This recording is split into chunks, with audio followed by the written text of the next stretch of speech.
So, Colin Turkington, we're here at a very sunny Donington Park for the Historic Festival, and what a lineup, what an amazing event. Having fun? Yes, just finished qualifying, so I always have fun driving the E30 with Amspeed and Mark Smith. They're a beautiful car to look at, and they're an even nicer car to drive. So I've raced the E30 a few times. Done Donington Historic before. I just enjoy this event. It's a different way of going racing compared to what I'm used to.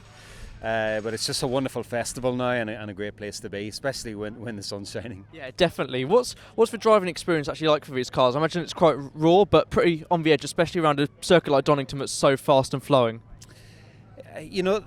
These cars, when I drove them for the very first time, just didn't feel unfamiliar at all.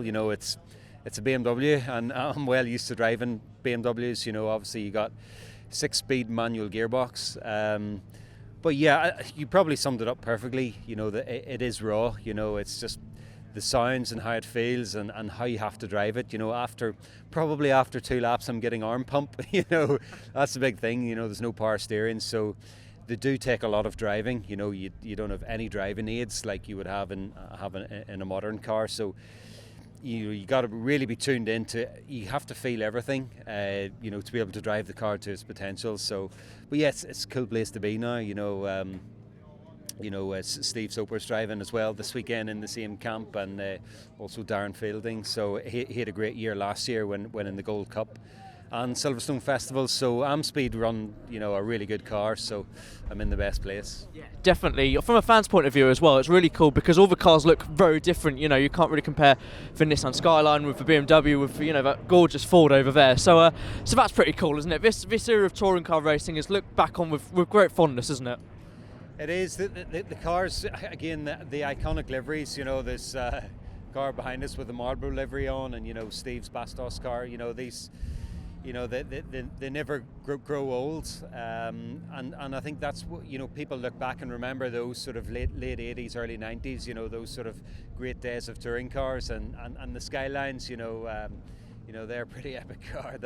And also the Sierra Cosy over there. The Caliber livered car. The Andy Rouse days, we all remember those. So it's it's great for me to sort of dip the toe in the water of what those days were like.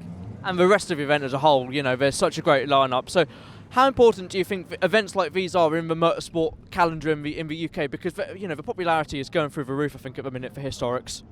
Yeah, I think bigger and bigger.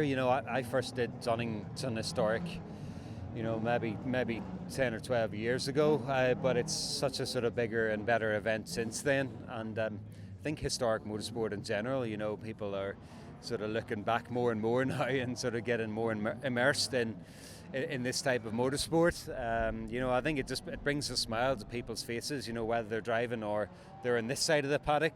And I think as the sort of automotive world sort of moves more towards, electric, people are sort of looking back and thinking, wow, wasn't that really cool?